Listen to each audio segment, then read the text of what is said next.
What is going on, everyone? My name's Boit, and I'm back with some more Age of Mythology.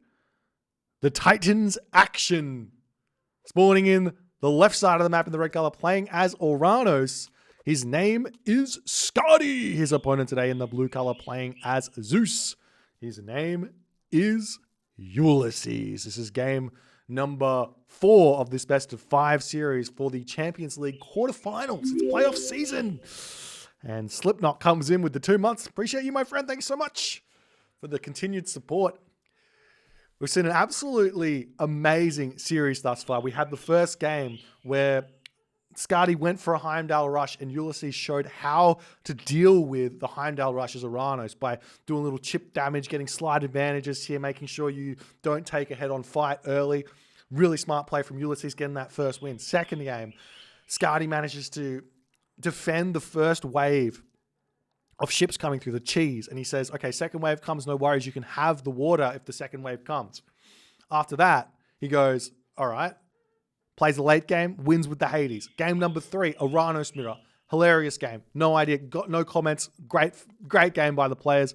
Skadi managing to win. Skadi is on game point now. If he wins this game, he goes on to the semifinals. Every win means you're going to get more money in this tournament. There's $2,500 prize pool for all the players currently playing to take part in. Very, very big tournament here for Age of Mythology. So want to be a huge shout out to Yotoi Flacco for his donation as well, and to all you guys for your support making these kind of tournaments happening. Without you guys, I wouldn't be able to put these tournaments on. So I do appreciate you. And if you guys don't like the tournaments, let me know and we can do something else. And we'll see how the game is going to go here, as we do find the map competitive, mega random. We've got Ulysses playing Zeus now. This is one of Ulysses' I would say probably his strongest civ. He does play a really strong Oranos, and his Oranos is really, really good, but I would say his Zeus is arguably stronger than his Oranos, but he hasn't been wanting at this point to pull it out with fear of maybe having to face Skadi's Hades. So he goes for the Zeus now, and I've seen Ulysses' Zeus versus Oranos. It can be very scary if you don't know what to do. Now, Skadi, on the other hand here, I know that Skadi is an incredibly strong player, but even Skadi, he's going to have to be careful in this game to work out exactly what he needs to do to make this game work. It looks like we've got a competitive mega random map here with a very small amount of hunt. I'm not sure if there must have been 3 Aurochs here, right? So 3 Aurochs means 1,200 food, which does mean there is a possibility for 0 hunt on this map, and there is indeed 0 hunt on this map, which is there are possibilities of this to happen. It's very, very similar to an Oasis map. Oasis can have 2 zebra and 2 giraffe as the very bare minimum, so 1,000 food. So it's no different than a map like that. So we'll see exactly what sort of a strategy these guys are going to be going for. As generally speaking, Oranos, I could be wrong about this. I don't actually know. But generally speaking, Oranos prefers the lower hunt maps to the high hunt maps because he doesn't have that problem of the farm transition that like Zeus players do, or Greek, like the vanilla civs do.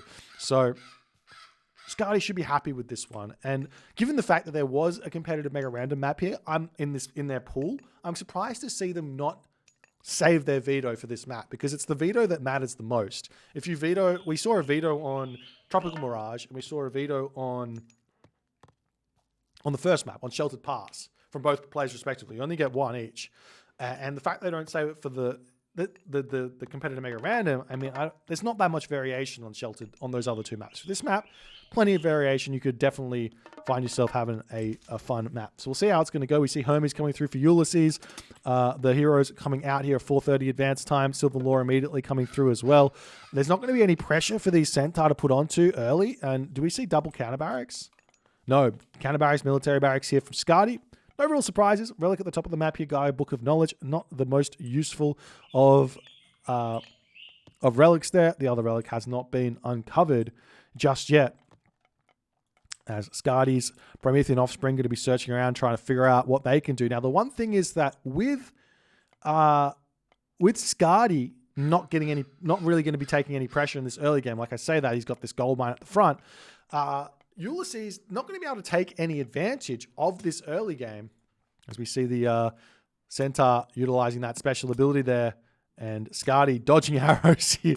He's playing arrow dodging micro, it seems, as the hero Terma and Murmillo coming forward. Normally we see a bolt immediately on those hero Murmillo, and we do see that happening there as Ulysses is going to continue this pressure. We'll see what Skadi's going to do. He does have a gold mine down the bottom here that he can kind of sneak onto for a little bit here if he so chooses. You can also slowly move low HP Citizen over onto the goats here and then move these Citizen up onto the gold mine. So he's got plenty of time here, it seems, as the hero Murmillo are going to start pushing forward to try and take down those Centaur. Ulysses' micro here is going to have to be everything, as we do see a shockwave there a little bit early, you'd have to assume, as that hero Murmillo starting to get taken down here. This is the strength of the early game Zeus here against the Uranos, as Skadi is trying to make it work here, but it's very, very difficult as his population is still coming forward here, trying to push in. With 100 or 200 wood here for Skadi. We see another hero Terma getting created here as this Murmillo getting chased away, and Skadi he's trying to deal with these as best as he can. But look at the resources for Ulysses. To me, oh no, he's building a stable. I thought maybe he was going to go for a second town center, which I don't think would have been a bad idea. As a low HP Citizen going to be making a break for it into the main base here.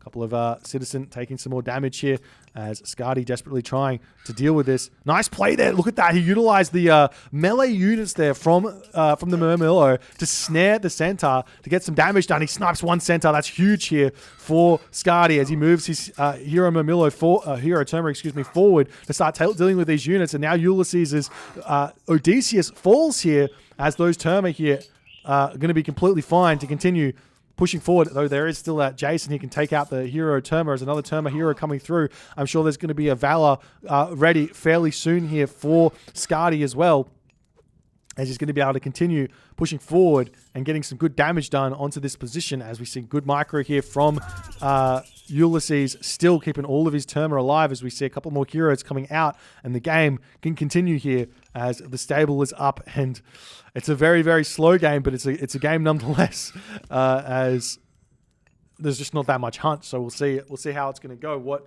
Skadi can do with his units now is he's going to be able to take down the Jason on this position. The Odysseus is back out yet again. Ulysses very on top of that. Nice play from Ulysses there, as those hero Murmillo coming in straight away to try and take out those Centaur on the back. The Terma heroes looking to take out the Centaur as well, but now a Hippocon coming through to be very, very scary here for Skadi, as he has to run through, making more hero Murmillos out to try and deal with those Centaurs here, as it looks like Ulysses' micro just too strong here in this game, as Skadi has to pull back, gets a couple more shots off onto those Centaur, but Ulysses too strong here, as the Terma getting taken down on this position as well, and Skadi pulls back into his main base here. As Ulysses showing exactly how it's done. He's sitting at 58 population, which is a really, really big deal considering he's making Centaur. And Skadi only at 65 population at 8 minutes and 41 seconds just goes to show how many units is lost here in this game, as the pressure onto this gold mine is continuing to mount here. We see another hero Murmillo getting created here for Skadi. But, I mean, there's just so many... it's just difficult for him to engage at this point. He does have a shockwave, though, coming up fairly soon, I think, as well as another Valor to come in as well, as the hero Citizen coming through to get involved. We're trying to take out the Centaur here, but that Citizen getting lower and lower on HP very, very fast here, as the hero Murmillo come onto those Centaur, getting a little bit more damage done, as now the units can start taking the fight here against those Hippocon as well, as yet Ulysses' micro is on point here. He has not taken this one easy by any stretch of the imagination, as the hero Citizen shanking a little bit on this position yet again, but it looks like Skadi not able to push out just yet. The score differential, you have to kind of ignore it here, because those Centaur can die at any point in this game, and that's where that score differential is coming for, as the Citizen garrisoning yet again, making sure he's not going to be losing those. The Valor is available now for Skadi to utilize. We'll see what he wants to do here, as the Temple going to get taken down here fairly shortly as well. The Citizen pulling back. We still haven't seen that Valor getting utilized, as As the Citizen garrisoning into the manors for the time being here. As Ulysses still breaking forward here. As the Hero Mamilo do manage to snipe one Centaur there. There's still plenty of Centaur remaining. However, as the Citizen here going to get taken down. Skadi not paying attention, loses one Citizen there. One Centaur falling there as well. As there's not that many hero units remaining here for Skadi. There's still 5 Centaur here for Ulysses as another Citizen falling on this position as the pressure is just seemingly too much for Skadi to handle in this game as another Citizen falling here as Ulysses here breaking through and Skadi in the 10th minute of this game does decide to tap out as Ulysses' micro just too strong here in this game for Skadi to deal with. It seems he just was controlling the units really well. I think that Skadi had to he had to fight because he had that forward gold mine. He didn't have any other choice. He didn't have any choice here. And I don't really know exactly what else Skadi could have done apart from the idea of making Oracle heroes in the early game to kind of help him out a little bit more, have a few more units to defend. But even then, if he built the hero oracles, then he probably wouldn't be able to get some manually created hero units otherwise, and things would have been difficult nonetheless. So really well played by Ulysses, took full advantage of his civilization here. Skadi going to have to go back to the drawing board in game number 5 here. Different map, different civilization selection possibilities here. We'll see what he's going to go for. Really great series here thus far. We're going to get game number 5. If you guys are enjoying it, please consider hitting the follow on the Twitch. If you're on the YouTubes, hit that subscribe button, and I'll see you guys in the next game.